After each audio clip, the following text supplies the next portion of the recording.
Christy. Welcome to day 6 in my 2014 holiday card series. I'm sorry that I'm not a little bit farther in the series. I would have liked to be a little bit farther down by now, but I've been really sick for about 2 weeks. I've had a really bad flu, and maybe you can hear in my voice, I just don't sound real great. I actually lost my voice for quite a number of days, so even though I was feeling like I could film, it was impossible. Every time I tried to talk, I would go into hacking fits of coughing, and I just had to step away from the camera for a little bit. Sorry about that. Today I'm doing actually a different kind of video for you, and that is that I'm showing you what the finished project is going to look like. I made this card for the current Lawnscaping Challenge. It's a Count Me In challenge, so you're supposed to use numbers on a card, and I've got this great gold embossing with the December 25th right there. I normally never ever make duplicates of a card. Never. I like to do original work, and there's nothing wrong with duplicating, and especially around the holidays, a lot of people do like to mass produce. So I thought I would go ahead and show you how I created this card. And maybe it'll work for those of you who do like to mass produce cards, because it is a quick and easy card, but I think it still has some really dynamic features to it with the embossing and the sequins and just the layering of the tags and all of that. So we're going to go ahead and begin. I'm going to be using 2 Lawn Fawn sets, actually 3. This is the Deck the Halls set. I'll use the Quinn's 1, 2, 3s, and then I also have the Say Cheese 2, which I'll be using the word December from. Some people have asked me in a different video where I was showing how my stamp storage solution, why some of the stamps get yellow. I actually don't know the answer to that. I'm not sure what happens with the photopolymer, that it just... Some of the older sets turn yellow. Some of my older sets still look brand new. So, I don't know. If you know the answer, go ahead and leave me a comment in the comment section below. But we're going to begin with a piece of Honeydew cardstock from W+9. And I've got that folded into a top folding standard size card. And I'm going to grab a piece of scratch paper right here, just to use as my base. And then I've got a couple of Memento Luxe inks. I've got 3 greens. This is the Pear Tart, Olive Grove, and Northern Pine. So we're going to begin by taking those little branch stamps. There's 3 branches, 2 kind of small ones and 1 larger one. And we're going to begin to stamp that out and just layer some background.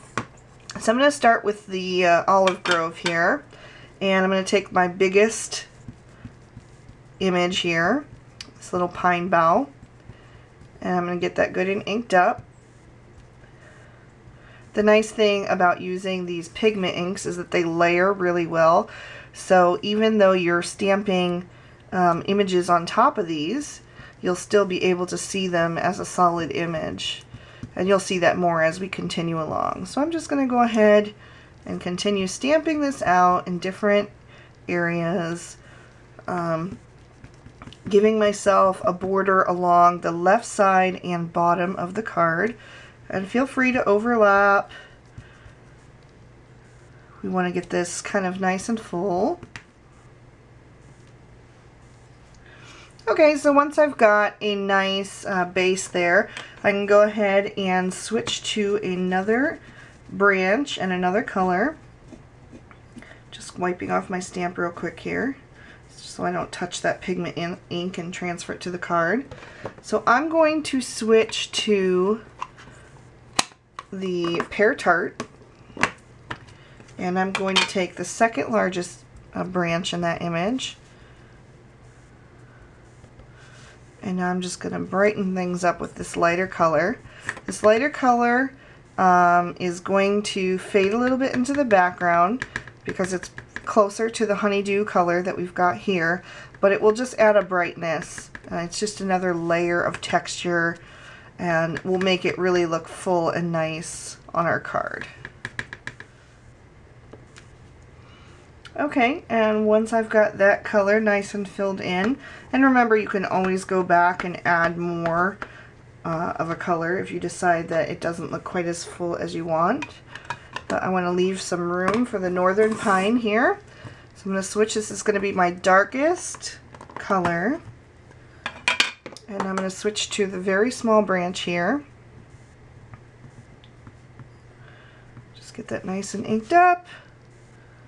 And then we can begin to add that one.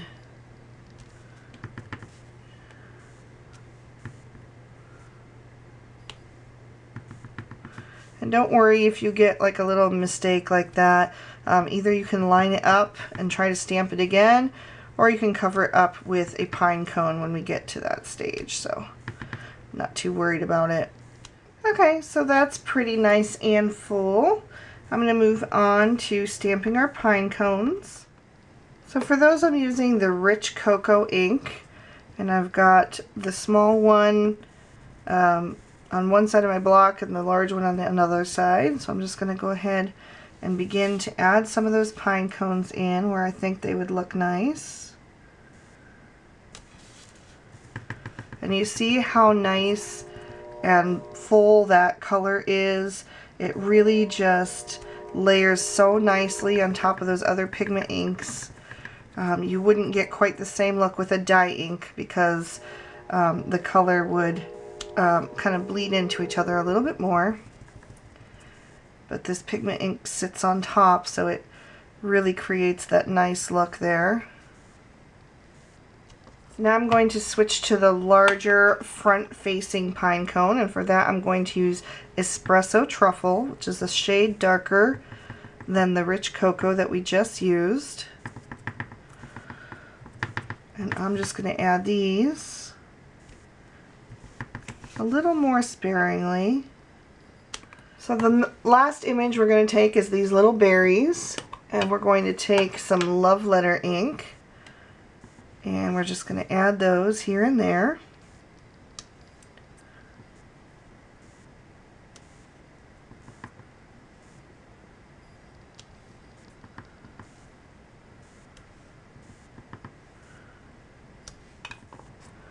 And then I'm also going to take some rhubarb stalk, which is a shade darker, and we'll add some berries in that color as well.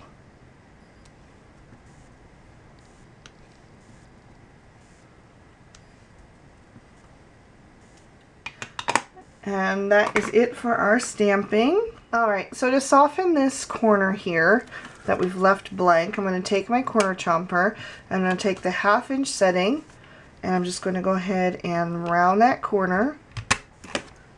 And that just gives it a little bit more of an elegant look, and it kind of just frames in that card a little bit better.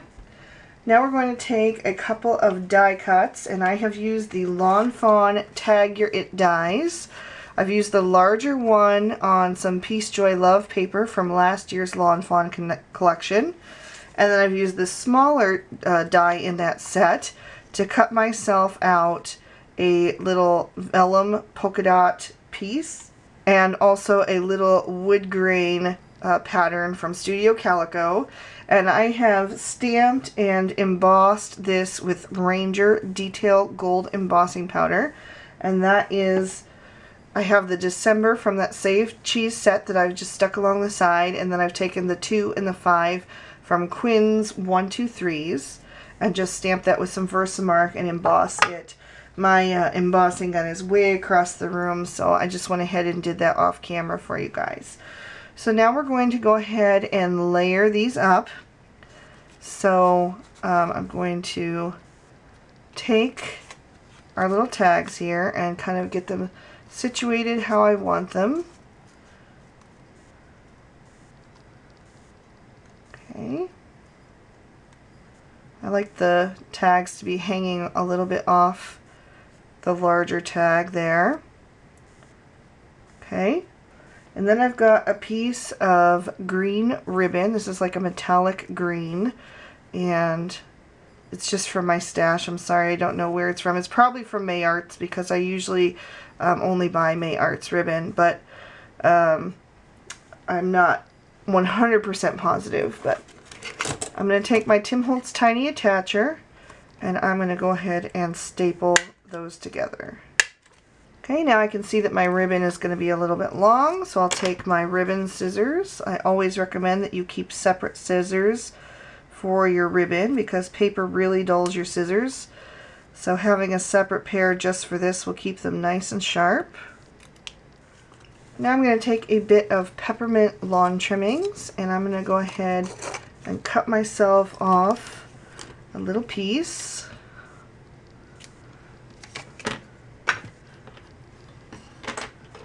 And I'm going to thread that through a large snowflake button that I found at Michael's.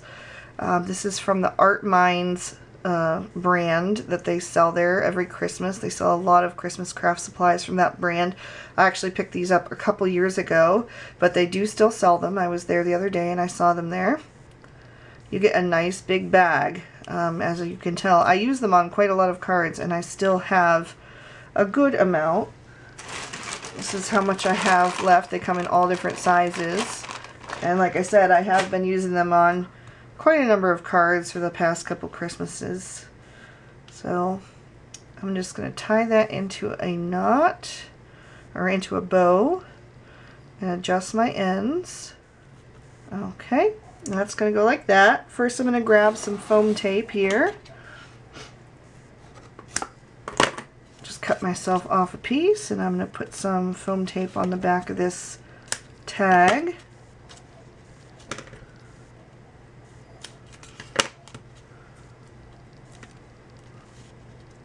Putting a little bit up there so that the snowflake button will be supported once I add that. Alright, so we can go ahead and layer that on our card. I just want to get it nice and straight. And then I'm going to take some Ranger Multimedia Matte and we'll add that right over our staples. And then we'll add our snowflake button there. Okay. That will take a little bit to dry, so we'll just leave it there. Hold it in place. So I go ahead and trim off our ends a little bit. As a final step, I've got some Pretty Pink Posh sequins here. The red and green are from the Jolly Holidays collection, and the others are the 4mm gold sequins. I'm just going to add them here and there with the Ranger Multimedia Matte, and then I'll be back to show you the final card. Okay, and there is our finished card for today. Like I said, this is going to be an easy one to mass produce, especially if you do all the steps together. If you lay out all your card bases and then do all your stamping in this shade and that shade, and then the die cutting is real simple, and just adding those final touch embellishments. So I hope you enjoyed it. Give me a thumbs up if you did, and don't forget to subscribe if you haven't already. Hopefully it won't be too much longer before my next video is up, so I'll see you guys shortly. Have a great day. Bye-bye.